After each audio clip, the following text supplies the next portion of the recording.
Ang kwento ni Tomby. Ang kwentong ito ay hango sa totoong buhay. Mula ito sa isa nating tagapakinig na itago na lang natin sa pangalang Fabio. Taong 1996, probinsya ng Pangasinan. Maraming uri ng panggagampala ang narinig natin mula sa iba't ibang panig ng bansa. Minsan kagagawa ng mga elemento, pero kadalasan gawa ng tao. Ngunit ibang uri ng panggagampala ang inyong matutunghayan sa kwentong ito. Nang mga panahong yon, nagtatrabaho bilang isang surveyor sa bayan ng Pangasinan itong si Fabio. Tubong kalinga ang binata.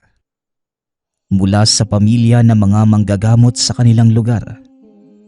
Magmula sa kanyang lolo hanggang sa kanyang ama at mga kapatid. Tanging si Fabio lamang ang hindi nagkaroon ng sapat na panahon para matutunan ang kaalaman ng pamilya. Dahil na din sa mas pinili nito ang makapagtapos ng pag-aaral. Ngunit kahit papano, may mga nalalaman din itong simpleng pangontra sa kulam at inggit. Gawa ng sa Maynila piniling mag-aral. Alam ni Fabio na mas marami pang aswang at mangkukulam sa syudad kesa sa kabundukan. Isa sa mga nagturo sa kanya ay ang kaibigang tawagin na lang natin sa pangalang Ambot. Maliban sa kakayanan sa kombate, marami pang nalalaman ang binata, lalo na pagdating sa pamamaraan ng kulam at barang. Kaunting pagpapaliwanag tungkol sa pagkakakilanlan nitong si Ambot. Dahil lumaki sa kabundukan, banat ang katawan nito sa lahat ng uri ng mahihirap na trabaho. Hindi katangkaran, ngunit matipuno ang pangangatawan na punong-puno ng tato. Karamihan sa mga ito ay dasal pang proteksyon at mga pangontra sa masasamang elemento. Dahil pinaniniwala ang simula ng bata pa si Ambot. Samot-saring engkanto na ang gustong kumuha sa kanya. Nang tumuntong sa 7 taong gulang, nagpasya ang mga magulang na ipalagay sa kanyang balat ang mga dasal na pangontra sa masasamang elemento. Ayon na din sa rekomendasyon ng kanilang bumbaki o manggagamot ng tribo. Itinuturing na mandirigma at mangangaso ng katutubong isneg si Ambot. Maniwala kayo sa hindi. Bumababa ito sa bayan na tanging bahag lamang ang suot bilang pang-ibaba. Siyempre, ang hindi nakakaunawa ng kanilang kultura ay matatawa. Ngunit isa itong karangalan para kay Ambot. Ni minsan ay hindi nito kinahiya ang kultura ng tribong pinagmulan. Kaya naman nirerespeto ito kahit saang lugar mapunta. O Manong Ambot, anong ginagawa mo dito sa Pangasinan? Wala ka bang trabaho ngayon? Tanong ni Fabio. Wala akong trabaho ngayon hanggang sa susunod na linggo. Kaya naisip kong bisitahin ka dito sa syudad. Total, hindi ka makauwi doon sa atin Kaya ako na lang ang pupunta. May sata po mali po detag. Tugon ni Ambot, na ang ibig sabihin ay nagdala ko ng tapoy at etag. Para sa kalaman ng lahat, ang tapoy ay isang uri ng alak na gawa sa palay o bigas. At ang etag naman gawa sa karneng baboy na sadyang inimbak upang magkaroon ng amoy. Para sa mga hindi sanay, hindi ito kaaya-aya. Ngunit para sa kanilang tribo, isa itong masarap na delikasiya. Maraming salamat Manong Ambot pero hindi ka na sana nag-abala. Biruin mo ang layo ng nilakbay mo para makarating dito. Tara na, tamang-tama at pauwi na din ako. Wika ni Fabio. Kinagabihan, nag-inuman ang dalawa habang pinag-uusapan ang nangyayari sa kanilang baryo. Ayon kay Ambot, ang ama ni Fabio ang kasalukuyang tumatayong pinuno. Nagkasakit kasi si tatay. Hindi niya kayang gampanan ng mga tungkulin sa baryo eh. Si Mang Inocencio ang kanyang kanang kamay. Kaya pansamantala, siya muna ang itinilagang pinuno. Wika ni Ambot. Bakit ikaw, Manong? Ayaw mo bang maging pinuno ng baryo? Hindi ba ikaw ang tagapagmana ng tatay mo? Tanong ng binata. Alam mo naman na ang puso ko ay wala sa pamumuno. Isa akong mandirigma. At maangaso, Fabio. Hindi ako sanay na manatili sa loob ng kubo at makipag-usap sa mga nakakatanda. Tugon ni Ambot. Sabagay, kahit naman nung bata pa tayo mas gusto mo pang mamalagi sa kagubatan kaysa mag-aral. Pero hanga din talaga ako sa iyo, Manong. Kahit pa paano, nagawa mong tapusin yung kurso mo. Wika naman ni Fabio. Kung hindi nyo na itatanong, si Ambot ay tapos sa kursong agrikultura sa isang kilalang universidad sa lungsod ng Baguio. Ikaw, Fabio, bakit hindi mo sunundan ang yapak ng tatay mo? Hindi ba't mahusay ka naman sa panggagamot? Siguro, Manong, pareho tayo ng rason. Wala din kasi yung puso ko sa mga ginagawa nila tatay. Para sa akin, mas mahalaga pa din ang pagkakaroon ng diploma at makapagtrabaho. Kahit papano naman, may nalalaman ako sa larangan ni tatay. Ayos na siguro yun. Tugon ng binata. Habang nagiinuman, napansin ng mga ito ang grupo ng mga kalalakihang nasa labas ng bakuran. May pinagkakatuwaan ang mga itong isang matanda. Ay nako, ang mga kabataan talaga ngayon, nawawala na ng respeto sa mga nakakatanda. Kung doon sa atin nangyari yan, naparusahan na yung mga yan. Wika ni Ambot. Wala Ganyan talaga dito sa syudad, Manong. Nawawala na sa landas sa mga kabataan. Lalo na pag nasa impluwensya ng alak o mas malala, droga.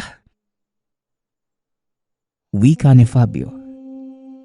Habang nagsasalita ang binata, biglang napatayo si Ambot nang makita niyang sinandok na matanda ang mga bakas ng paa ng kabataan matapos umalis sa mga ito. Anak ng isang manananim ang taong yan. Nalintikan na. Siguradong mapapahamak ang mga kabataang yon. Wika ni Ambot. Dali-dali itong lumabas ng tahanan. Ngunit huli na. Dahil biglang nawala ang matanda sa kadiliman ng gabi.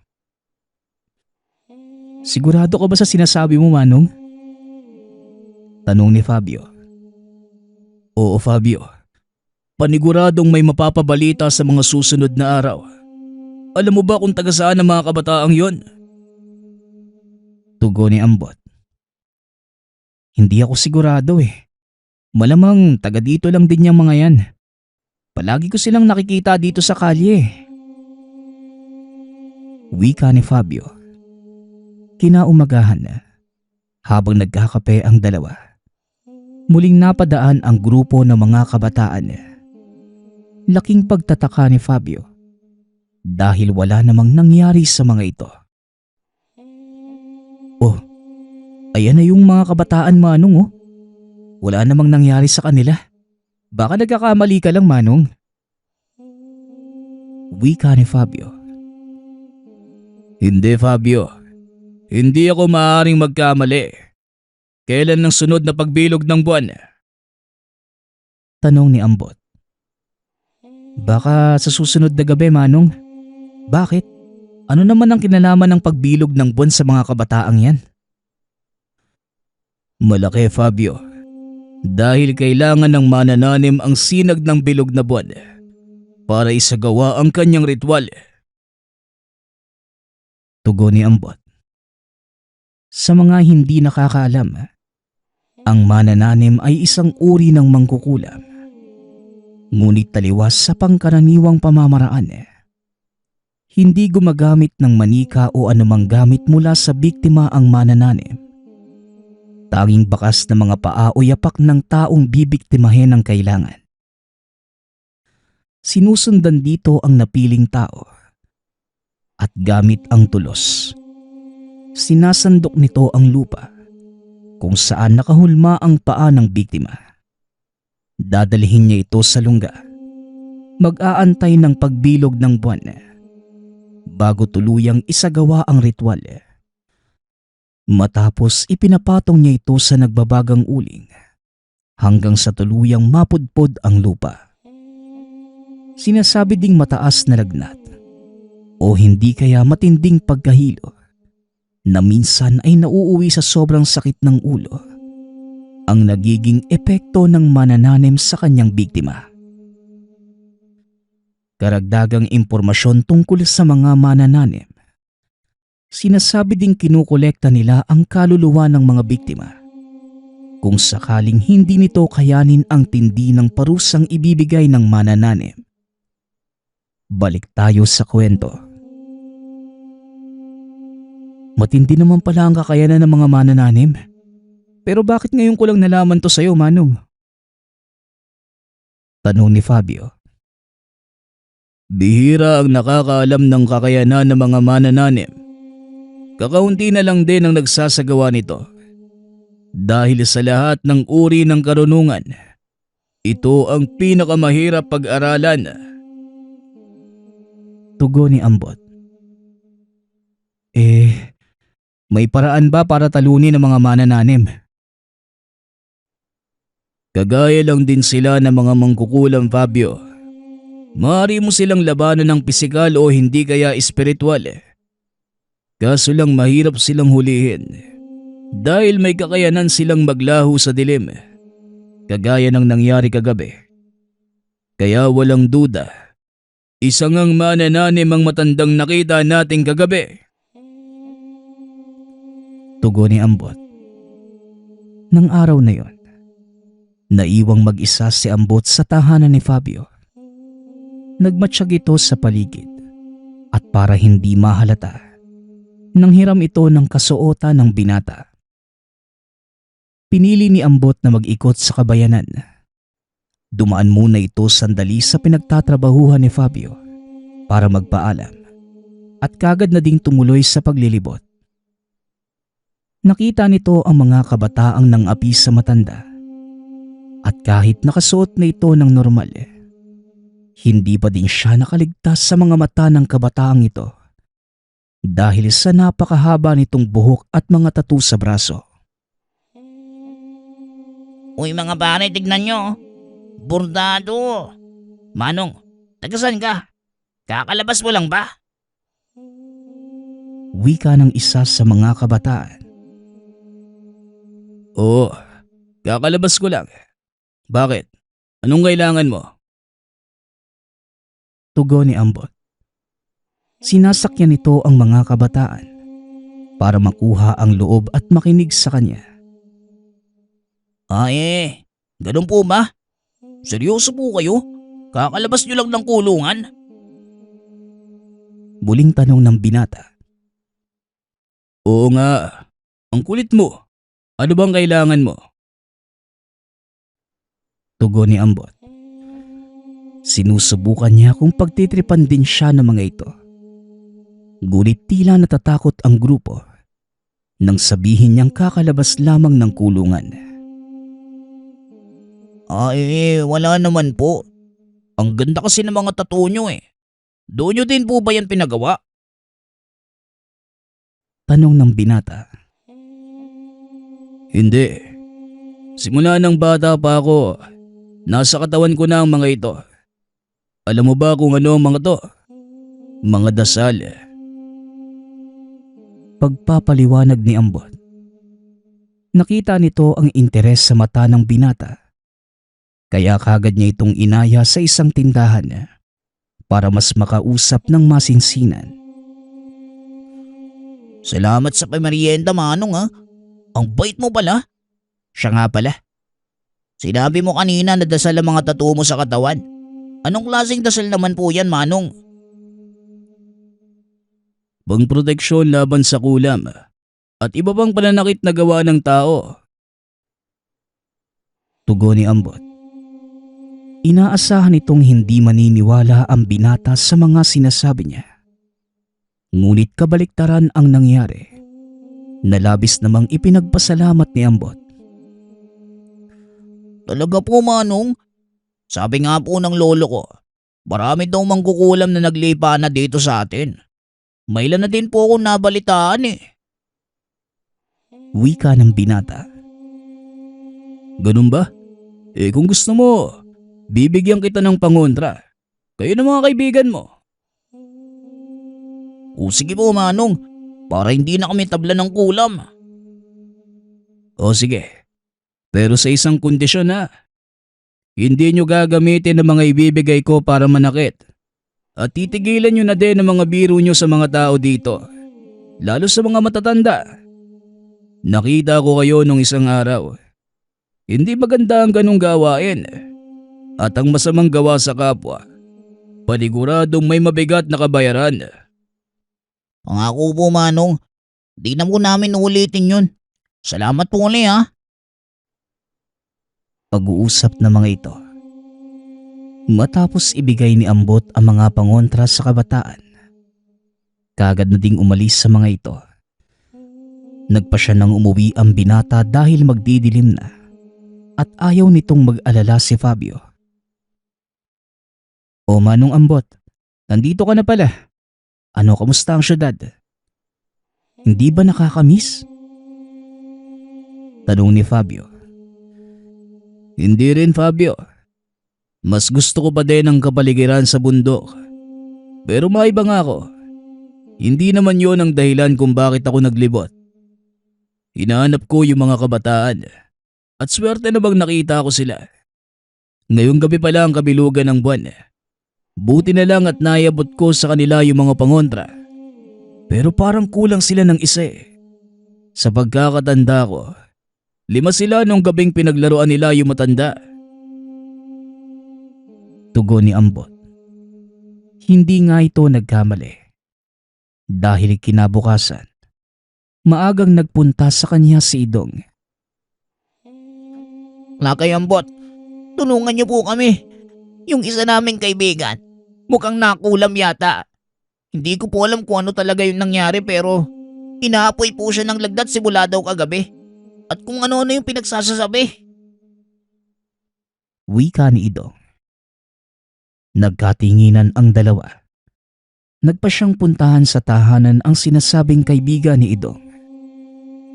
Pagkarating sa lugar, nakita ni Ambot ang isang binatang balot na balot sa kumot. Pawis na pawis ito. Ngunit hindi mapigilan ang panginginig ng katawan. Hinawakan ng binata ang noo nito. Laking gulat nang maramdamang inaapoy ito ng lagnat. Sinasabi ko na nga ba eh. Bakit hindi mo kagad sinabi sa akin kahapon ni Dong? Di sana, nabigyan ko din siya ng pangontra. Pasensya na po, Lakay. Nawala din po sa isip ko eh. Idong, alam mo bang gagagawa nito nung matandang pinaglaruan nyo nung isang araw?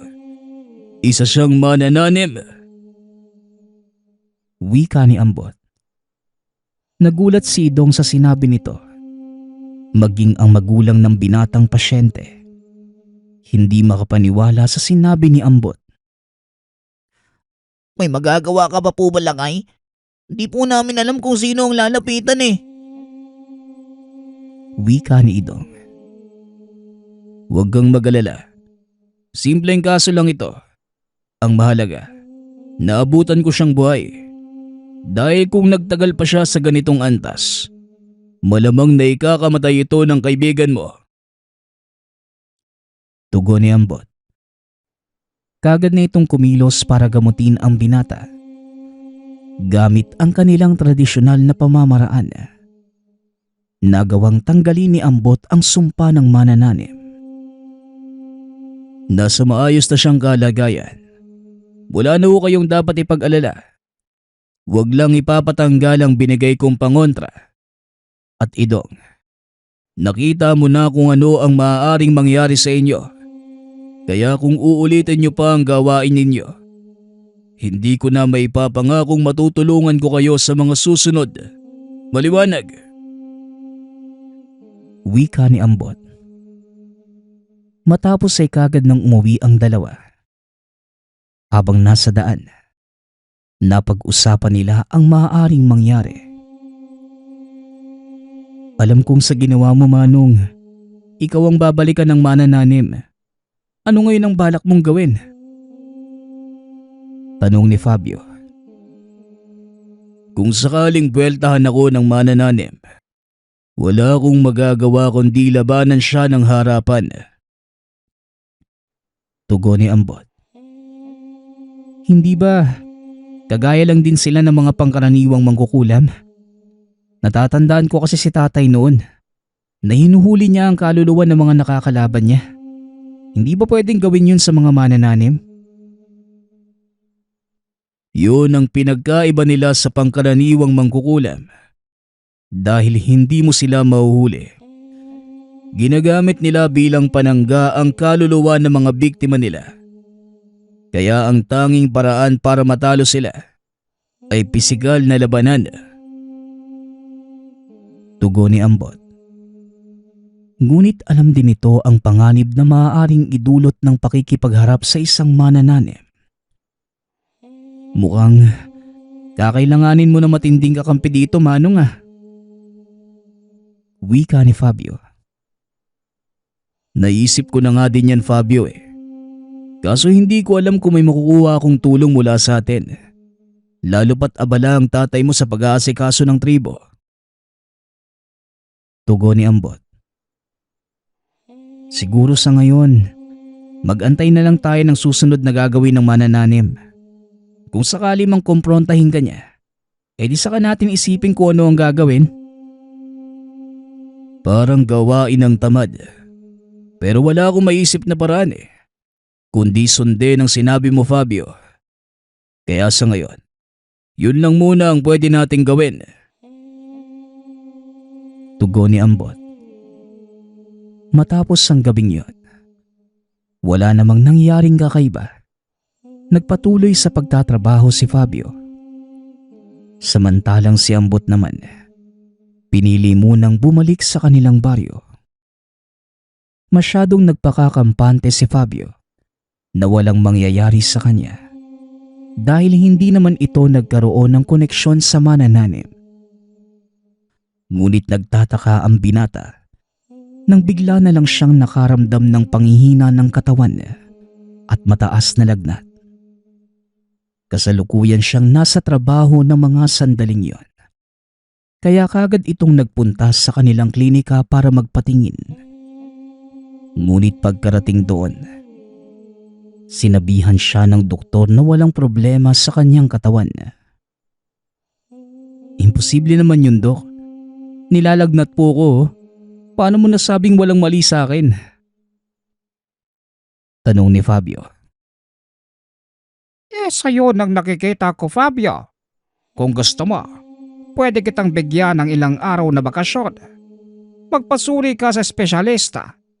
Kasi hindi naman makikita kung ano talaga ang problema sa inisyal na pagsusuri.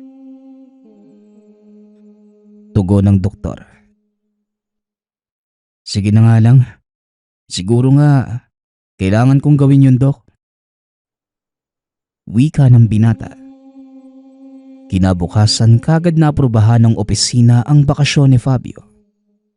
Pero sa halip na pumunta sa espesyalista, mas pinili nitong umuwi sa kanilang baryo. Laking gulat ni Ambot nang makita ang binata. Dahil ang alam nito, hindi pwedeng lumiban sa trabaho kung hindi mahalaga ang dahilan. Sa hula ko, May mahalaga kang pakay dito ano? Meron nga po Manong. Hindi maganda ang pakiramdam ko eh. Kahapon pa ako inaapoy ng lagnat. Maliban doon, ano pa ang nararamdaman mo? Pakiramdam ko, may humihila sa akin paitaas sa tuwing matutulog ako eh. Wika ni Fabio. Biglang natigilan si Ambot sa mga sinabi nito. Ilan lamang iyon sa mga palatandaan na nabiktima siya ng kulam. Fabio, ang mga sinasabi mo ay manifestasyon ng kulam. Pero hindi pa ako sigurado. Sa ngayon, magpahinga ka muna. At mamayang hapon susuriin kita. Mungkahi ni Ambot. Hindi po ba pwedeng ngayon na Manong? Tanong ng binata. Alanganin na kasi Fabio. May inutos sa akin si tatay eh. At alam mo naman yon. Kailangang unahin mo ang utos niya. Sige po Manong. Aantayin na lang po kita. Tugon ni Fabio. Kinahapunan. Sinuri ni Ambot ang kaibigan. At hindi nga ito nagkamali. Ngunit ang pinagtataka nito, kung paanong tinablan si Fabio. Gayong may mga pangontra ito sa katawan. Siguro, hindi mo naaalagaan ng maayos ang mga pangontra mo no? Tignan mo yung nangyari sa'yo. Kung naalagaan mo at napakain ng dasal yung mga gamit mo, hindi ka tatablan ng kulam. Wika ni Ambot. Aminado naman ng binata na hindi niya naalagaan ng maayos ang mga tangang gamit. Sa sobrang abala ko sa trabaho, minsan nakakaligtaan ko na Manong eh. Sa tingin mo, pangkaraniwang kulam lang ba to? Tanong ng binata. Hindi pa ako sigurado. Pero sa palagay ko, oo, buhay ka pa hanggang ngayon eh. Pangasar ni Ambot. Manong naman, puro kakalokohan eh. Gamutin mo na lang kaya ako. Ilang araw lang ang bakasyon na binigay sa akin ng boss ko.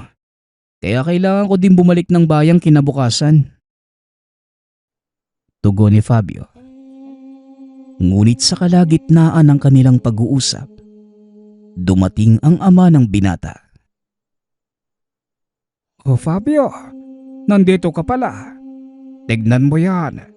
Kung hindi ka pa magkakasakit, hindi mo pa maiisipang umuwi. Mukhang nakakalimot ka na sa amin ha. Wika ng matanda. Hindi naman ho sa ganun tay. Pasensya na kayo. Masyadong abala sa trabaho eh. Kumusta naman po ang pagiging pinuno ng baryo? Tugon ng binata. Heto, medyo nangangapa pa. Pero hindi ako ang pinag-uusapan dito. Ikaw, anong nangyari sa'yo? Bakit tinablang ka ng kulam? Saan napunta ang lahat ng itinuro ko sa'yo? Tanong na matanda. Nakaligtaan ko po tayo magkarga ng dasal eh. Kaya siguro hindi na naituloy ni Fabio ang sasabihin dahil bigla itong nakaramdam na matinding pananakit ng ulo. Hinawakan ni Mang Inocencio ang pulso ng binata. Laking gulat nito sa natuklasan. Ambot, hindi mo ba naramdaman ito kanina nang tawasin mo siya? Tanong na matanda. Ang alin po, Manong Inocencio? Manananim ang nakabiktima dito sa kaibigan mo. Tugon ni Mang Inocencio. Biglang nanlamig ang katawan ni Ambot nang marinig ang sinabi ng matanda. Hindi nito lubos akalaing kagad itong malalaman ni Mang Inocencio. Ang totoo niyan, Manong, bago ako umuwi galing sa bayan, may ginamot akong kabataan na pinarusahan ng manananim. Kahit ako, nagulat kasi ang akala ko wala nang natira sa kanila. Tugon ni Ambot. Bakit hindi mo kagad sinabi? Pagkarating mo, kailangan maagapan ito. Dahil kung hindi, iisa-isahin tayo ng manananim na yon. Wika ni Mang Inocencio. Nagtataka naman si Fabio kung paanong mangyayari ang sinasabi ng matanda. Gayong wala namang naiwang bakas ang kanilang mga katribo sa bayan. Hindi ba magkakaroon lang ng bisa ang kapangyarihan ng manananim sa oras na masundan nito ang yapak ng biktima? Paanong mangyayari ang sinasabi mo, Manong? Tanong ni Ambot. Hindi lang sa pamamagitan ng yapak ng tao, Ambot. Ang mga batikang manananim may kakayanang sundan ng kaluluwa ng mga taong malapit sa kanyang nabiktima. Pipili ito ng pinakamahina ang dungan at yon ang aatakihin. Sa pagkakataong ito, si Fabio ang nadali ng lintik. Tugon ng matanda. Napagtanto ni Ambot na malakas ang nakalaban. Ang buong akala niya, simpleng pagganti lamang ang ginawa nito. Hinayaan ko na nga lang ang manananim na yon at talagang hinabol ka pa. Bilisan mo. Ayusin mo ang sarili mo at tutugisin natin ang lintik na yan. Wika ni Ambot. Kaagad nagkarga ng mga dasal pang depensa ang binata at kusa namang nawala ang epekto ng kulam sa katawan. Kahit papano, hindi ito tumalab dahil na din sa mga suot nitong pangontra at ilang dasal pang depensa. Kinaumagahan, sabay na bumaba ng bayan ang dalawa.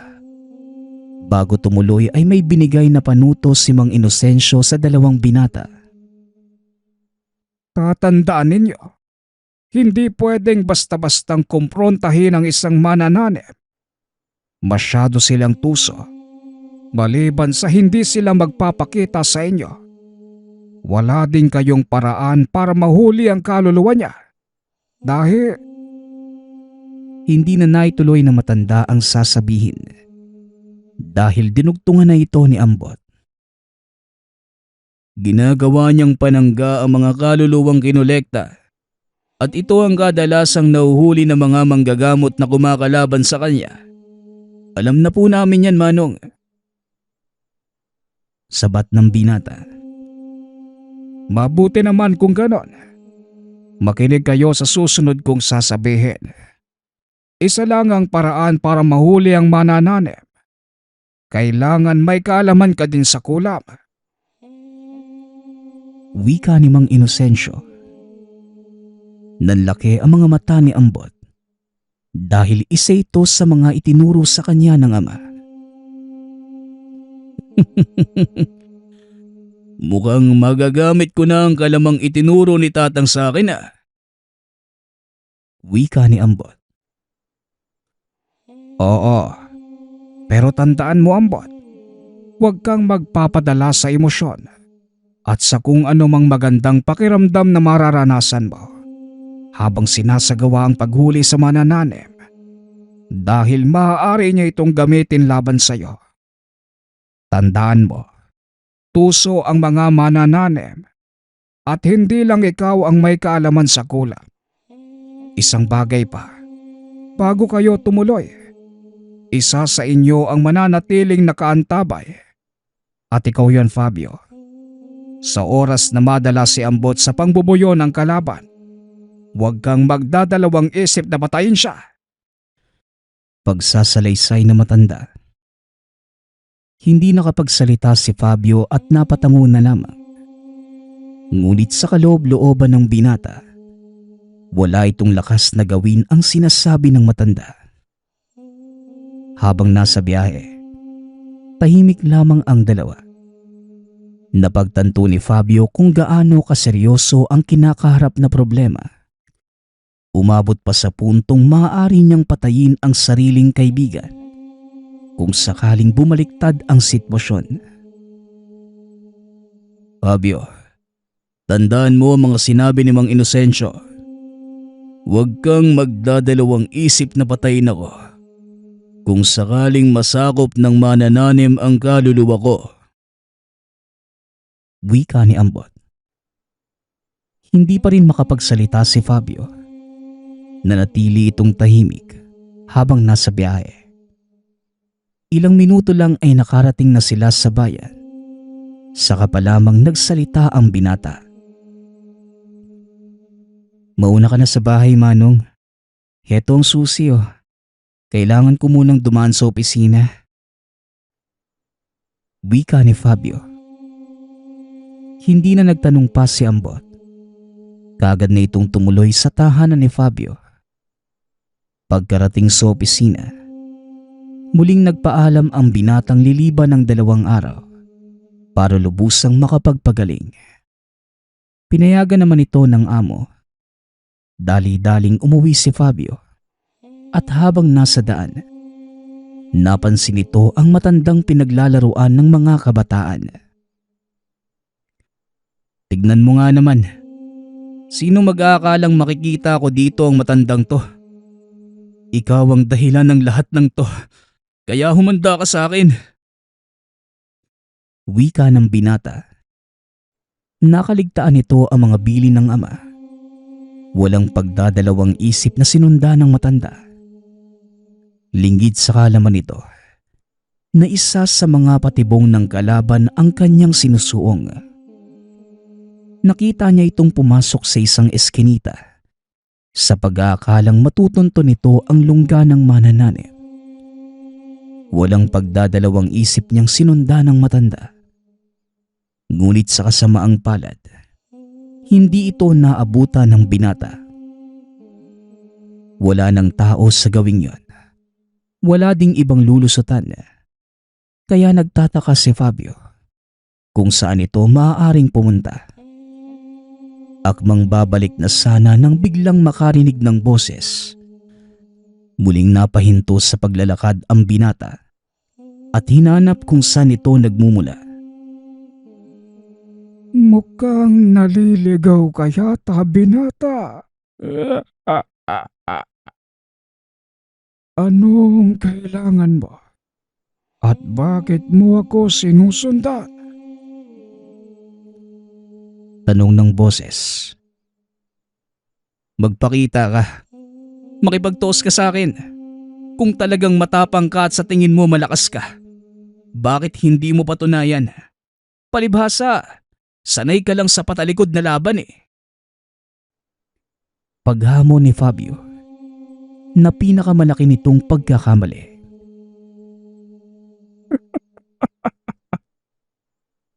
At bakit naman ako magpapakita sa'yo? Sa tingin mo, ibababa ko ang aking disposisyon sa isang baguhang kagaya mo na hindi nga mapangalagaan ang kanyang sarili. Mas gusto ko pang makalaban ng kaibigan mo. Siya nga pala, yaman din lang na nandito ka na. Bakit hindi mo na lang iparating sa kanya ang aking mensahe? Sabihin mo sa kaibigan mo, unti-untiin kong patayin ang mga kabataang tinulungan niya kung patuloy siyang makikialam. Wika ng matanda. Bakit hindi mo sabihin sa kanya ng personal? Masyado kong abala sa mga gawain ko. Kaya pakisabi na lang sa kanya at sisimulan ko ang pagkuha ng kaluluwa ng mga kabataan ngayong gabi.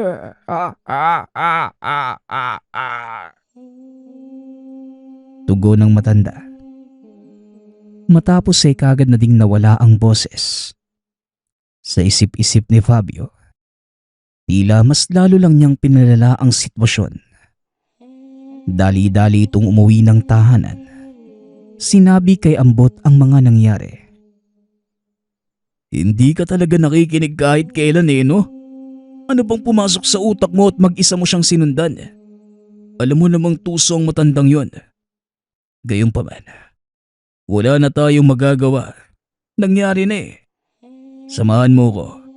Puntahan natin si Naidong at ang iba pa. Kailangan natin silang tipunin sa isang lugar. Wika ni Ambot. Posible bang totohanin na matandang yun ng mga banta niya, Manong? Tanong ni Fabio. Posible, Fabio. Walang imposible para sa kanya. Lalo pat may mga bakas na siyang iniwan sa mga kabataang yon. At ngayon, paniguradong namaragahan ka na din niya. Tugon ni Fabio. Hinanap na mga ito sa paligid si Idong. Ngunit hindi nila ito matagpuan. Sinubukan ding puntahan ni na Fabio ang tahanan nito. Ngunit sa kasamaang palad, ilang araw nang hindi umuwi ang binata doon. Anak ng... Saan naman kaya nagsuot yung Idong na yon? Talagang ngayon pa niya naisipang maglagalag? Wika ni Fabio. May iba ka bang alam na pinupuntahan ng mga kabataang kagaya niya? Tanong ni Ambot. Oo, Manong. Doon sa plaza. Madalas silang tumatambay doon Tugon ni Fabio. Dali-daling pinuntahan ng dalawa ang nasabing lugar. Ngunit unti-unting nararamdaman ni Fabio na tila nangihina at bumibigat ang kanyang katawan. Napansin naman ito ni Ambot. Kaya wala silang nagawa kundi ang bumalik sa tahanan ng binata. Pagkarating doon, laking pagtataka ng dalawa dahil nanumbalik ang lakas ni Fabio na tila walang nangyari. Dito napagtanto ni Ambot na hindi pwedeng lumayo si Fabio sa tahanan dahil maliit lamang ang sakop ng puder. Mukhang mag-isa akong makikipagto sa manananim, Fabio.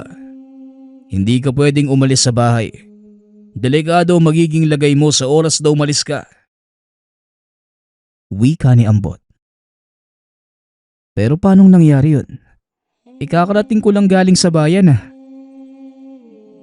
Tanong ni Fabio. Kusang gumagana ang depensang nakapalibot sa tahanan mo at hindi ka nito hinahayaang lumayo. Ang mabuti pa, dumito ka muna at ako na ang magpapatuloy sa paghahanap sa mga bata. Tugon ni Ambot. Kaagad na din itong lumakad.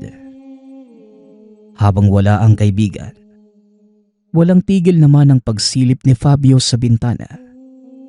Dito niya napansin ang matandang nakatitig sa kanya. Sa pagkakataong yon, hindi ito nagpahalata. Patuloy niyang minanmana ng kilos nito hanggang sa bigla na lamang itong tumakbo palayo. Pagtingin ni Fabio sa kabilang direksyon, nakita nito si Ambot at ang 5 kabataan. Mabuti naman at nahanap mo mga ito. Nakita ko din yung matanda kanina sa labas bago kayo dumating. Hindi mo ba siya napansin?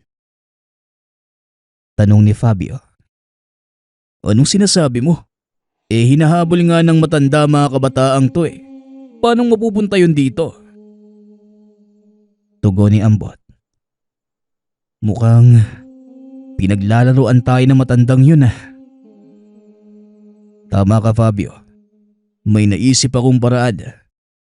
Konektado siya dito sa kaibigan ni Idong. Kaya susubukan ko siyang hanapin at hahatakin papunta sa ating patibong. Pag-uusap ng dalawa. Kinausap din ng mga ito ang kabataan. Alinsunod sa plano ni Ambot, magsisilbing pain ang mga ito para magawa nilang papuntahin sa iisang lugar ang manananim. At yun ay ang mismong tahanan ni Fabio. Sakto lamang ang lokasyon dahil wala namang malapit na bahay sa lugar at kaya ding gumawa ni Ambot ng sabulag para walang sino man ang makakita kung sakaling lumantad ang isang pisikal na laban. Kaagad naghanda si Ambot ng isang altar at gamit ang dugo ng mga kabataan bilang paraan para hanapin ang manananim. Sinimulan na nito ang ritual Manghang-mangha si Fabio sa taglay na kaalaman ni Ambot. Simula nang magkahiwalay ang mga ito. Noong magtrabaho si Fabio. Ngayon niya lamang muli nakita ang kaibigang gumawa ng isang malakas na ritual. Manong Fabio, ano pong ginagawa nila kay Ambot doon sa labas? Tanong ni Idong. Isang ritual, Idong. Papakagatin niya sa sariling patibong ang manananim at sana lang gumana. Tugon ni Fabio. Paano malalaman kung gumana na yung ritual? Tanong ng binata. Napalingon si Fabio. Unti-unting napagtatantong tila may kakaiba. Hindi nagpapahalata si Fabio. Patuloy lang kinakausap si Idong. Sa kabila ng pagdududang nakapasok na sa kanilang depensa ang kalaban. Dito lang muna kayo ha. Walang lalabas ng bahay, maliwanag. Pupuntahan ko lang sila kay Ambot nyo. Wika ni Fabio. Lumabas ng tahanan ang binata. Pumunta sa kinaroroonan ni Ambot. Naupo ito sa kanyang tabi at kagad sinabi ang natuklasan. Mukhang nandito na ang kalaban sa loob ng bahay, Manong. Huwag kang magpapalata. Kanina ko pa alam na hindi si Idong ang kasama natin. Maganda ka. Dahil kukumprontahin ko siya. Matapos kong palakasin ang depensa mo dito sa paligid. Nang sa ganon, hindi na makatakas ang isang yan. Pag-uusap ng dalawa. Matapos kagad bumalik si Fabio sa loob ng tahanan. Nakipagbiruan pa sa mga kabataan. Walang kahina-hinala ang mga ito. Na alam na ni Ambot na isa sa kanila ang hinihintay na kalaban. Ilang sandali pa. Pumasok na din ito ng tahanan. Naupo sa tabi ni Idong at nagsindi ng sigarilyo. Ay nako, mukhang pahihirapan tayo ng manananim na yun . Hindi ko siya mahuli-huli. Sandali lang at magpapahinga muna ako. Huwag kayong lalabas ng bahay . Mapanganib. Wika ni Ambot. Paano po yan? Baka hanapin kami sa bahay, Manong Ambot . Wika ni Idong. Biglang napangiti si Ambot sa sinabi ni Idong. Kagad niya itong nilingon at kinausap. Idong, matanong ko nga sa'yo. Kailan nga kita ginamot? Tanong ni Ambot. Ayun ba? Nung nakaraang buwan, Manong. Bakit po? Tugon ng binata. Kumusta naman yung bali mo sa braso? Maayos na po. Salamat po sa inyo, Manong . Alam mo, Idong, mali ang lahat ng sagot mo sa akin. Wika ni Ambot. Biglang natigilan ang binata. Pinagpawisan ng malamig. Hindi na nag-aksaya pa ng panahon si Ambot. Dali-dali nitong hinawakan sa kamay ang binata. Pinadapa sa sahig. Aray, Manong. Nasasaktan po ako. Ano bang problema? Tanong ni Idong. Ikaw ang may problema. Alam mo kung bakit? Hindi kita ginamot kundi ang kasama mong si Ian. At isa pa, hindi Manong ang tawag sa akin ng totoong Idong, kundi Lakay. Ngayon, sabihin mo sa akin kung sino ka. Wika ni Ambot. Biglang tumawa ng mahina si Idong at nagsalita. Ang talas talaga ng pakiramdam mo, manggagamot. Tama ka.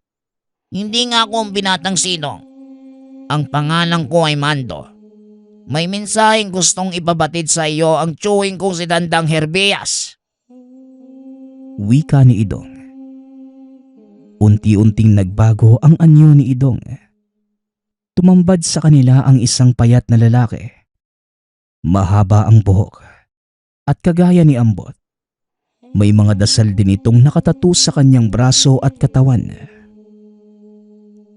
Isa ka ding katutubong mumbaki. Bakit ka pumanig sa isang manananim? Tanong ni Ambot. Sumusunod lang ako sa utos ng tiyuhin ko.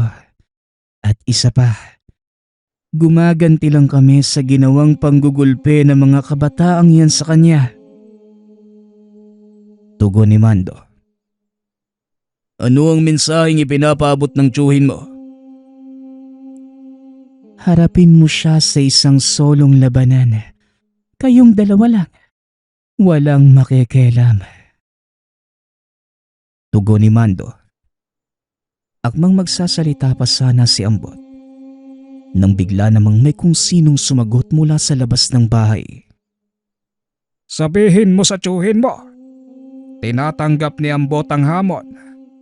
Kilala ko ang manananim na yan, Ambot. At kailangan mo siyang patayin.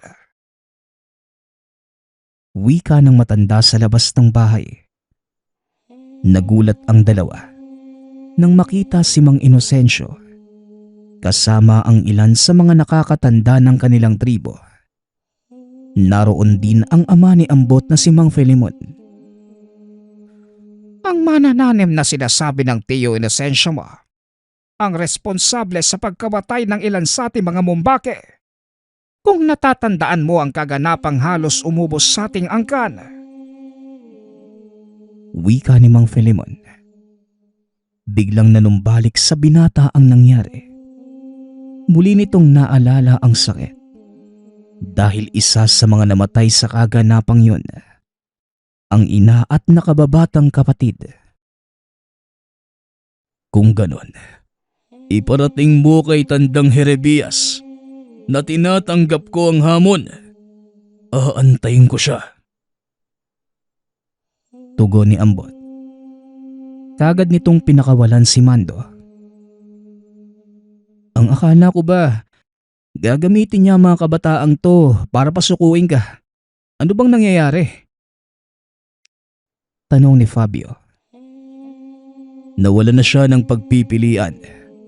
Hindi na makuha ni Herbias sa mga kabataan dahil nasa ilalim sila ng proteksyon natin. Ito na lamang ang tanging paraan para magpang-abot kami at umaasa siyang matatalo niya ako sa manu-manong labanan. Sidong naman, alam kong ligtas ang batang yon. Tugon ni Ambot. Matapos makipag-usap, nagsagawa ng ritual ng pag-aanito ang mga nakakatanda.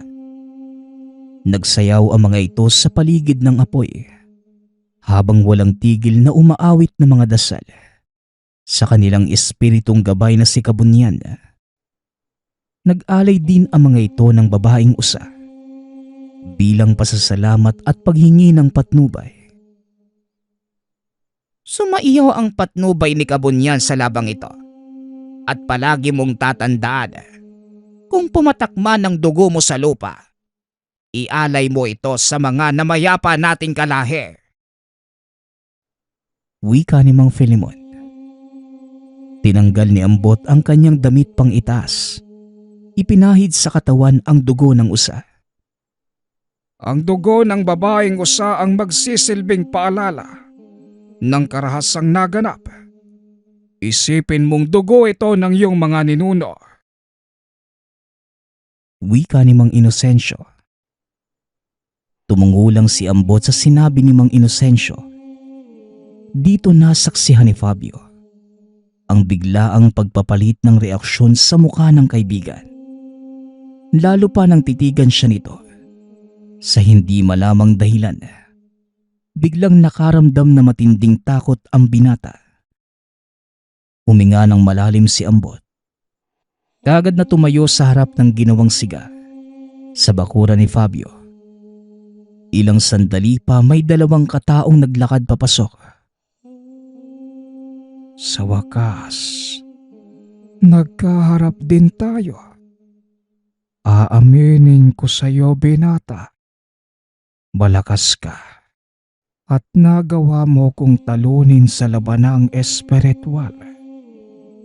Pero tignan natin ang lakas mo sa kombateng pisikal. Wika ni Tandang Herebias. Nagulat si Fabio dahil hindi naman ito ang anyo ng manananim na nakita nila noon. Mas malaki ang katawan, higit na mas bata kung titignan. Isa ang tusong nilalang. Nagawa mo kaming linlangin sa panglabas na anyo. Pero hindi na yun mahalaga. Dahil ngayon pa lang, sisiguraduhin ko sa iyong hindi ka mananalo. Tugon ni Ambot.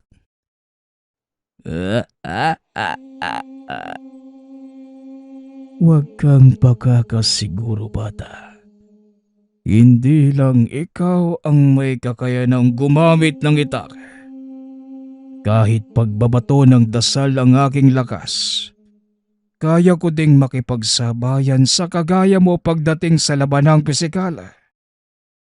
Hindi naman siguro linggit sa kaalaman mo ang ginawa ko noon. Siguradong sinabi na din sa iyo ng mga matatandang ito ang buong kaganapan. Lalo na kung paano kong pinatay ang iyong ina at kapatid. Muling wika ng matanda. Dito na napagtanto ni Ambot at Fabio na sinadya ni Tandang Herbias ang pagharap na yun upang tapusin ang misyong ubusin ang lahi ni Mang Filemon. Hindi mo na kailangan pang ipaalala sa akin ang lahat. Dahil hanggang ngayon, nakatatak pa din ito sa puso't isipan ko. Tugon ng binata. Akmang susugod na sana ito nang biglang mapansin ang paglabas ng aura ng matanda. Kakaiba ito dahil purong puti ang nakikita ng binata. Nanlaki ang mga mata dahil isa-isang naglabasan ang mga kaluluwa ng nauna nitong biktima. Alam ni Ambot na isa ito sa mga kakayahan ng manananib at maaari niya itong gamitin bilang depensa. Hindi nga nagkamali ang binata dahil lumabas ang imahe ng ina at kapatid mula sa katawan ni Mang Herebias. Alam kong ang gamit mong sandata may kakayanang pumunit ng kaluluwa. Sige nga, sumugod ka sa akin. Tignan natin kung kaya mong sakta ng kaluluwa ng iyong ina at kapatid.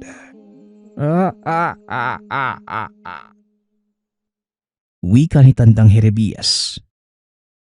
Napangiti si Ambot at tinignan ng ina. Ina, Maya, para sa inyo ang pakikipaglabang ito.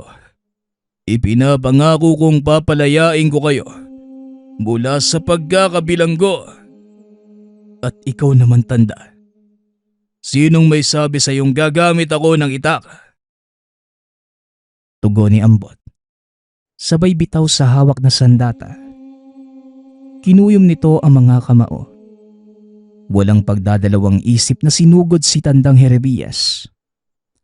Habang tumatakbo, nakita nitong ngumiti ang ina at kapatid sa kanya na nagbigay ng karagdagang lakas ng loob sa binata upang makipaglaban.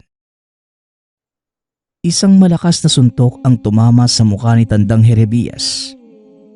Hindi nito inaasahan ang gagawin ng binata, kaya hindi rin siya nakapaghanda. Tumilapon ito ng malayo, dahan-dahang bumangon. Nilingon naman ni Ambot ang mga kabataang nanonood at nagsalita.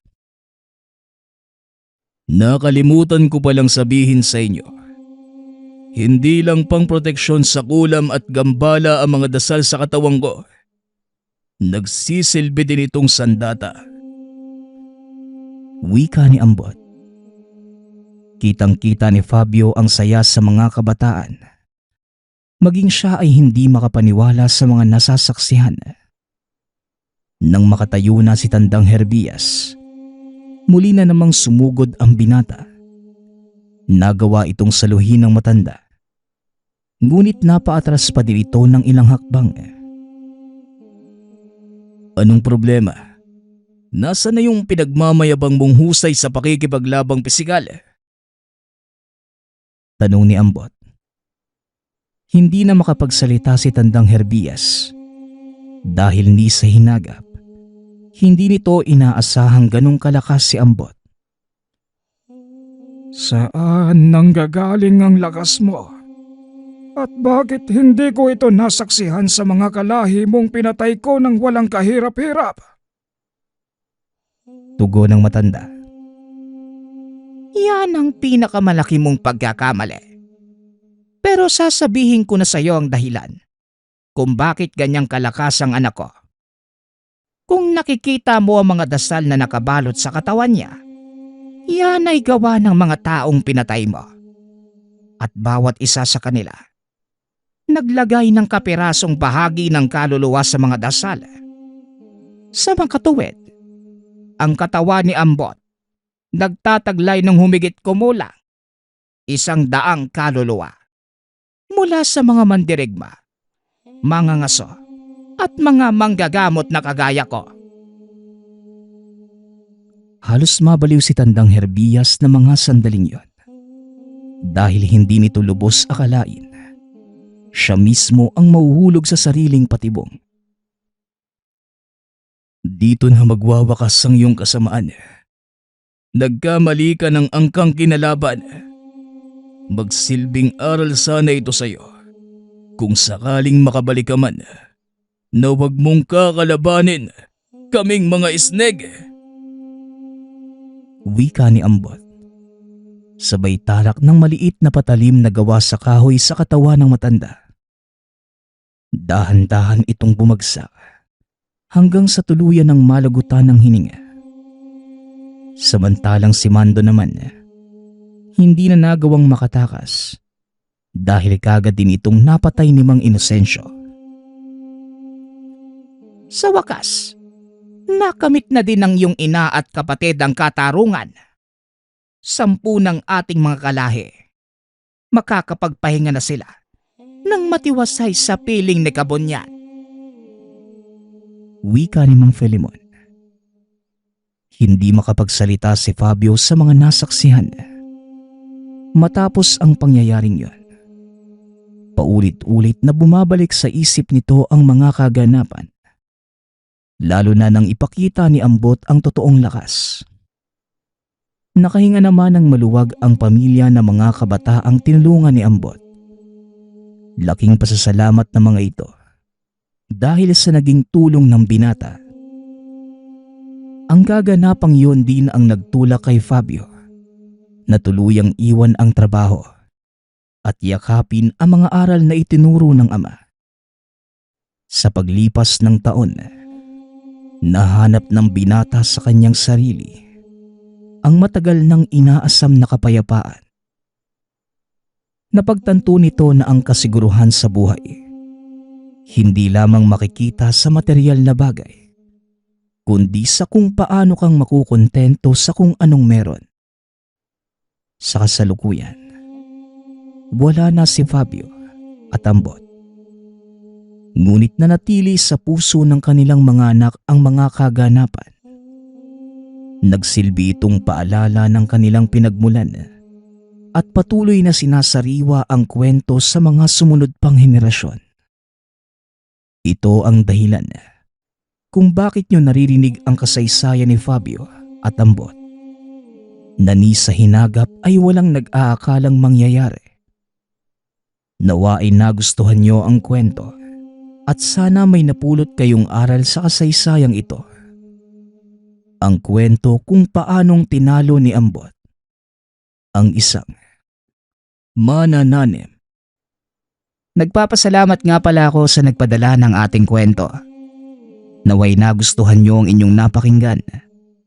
Nagpapasalamat din ako sa lahat ng patuloy na nakikinig at sumusuporta sa ating channel. Naway patuloy niyong suportahan at pakinggan ang ating mga kwento. Hanggang sa muling pakikinig. Paalam.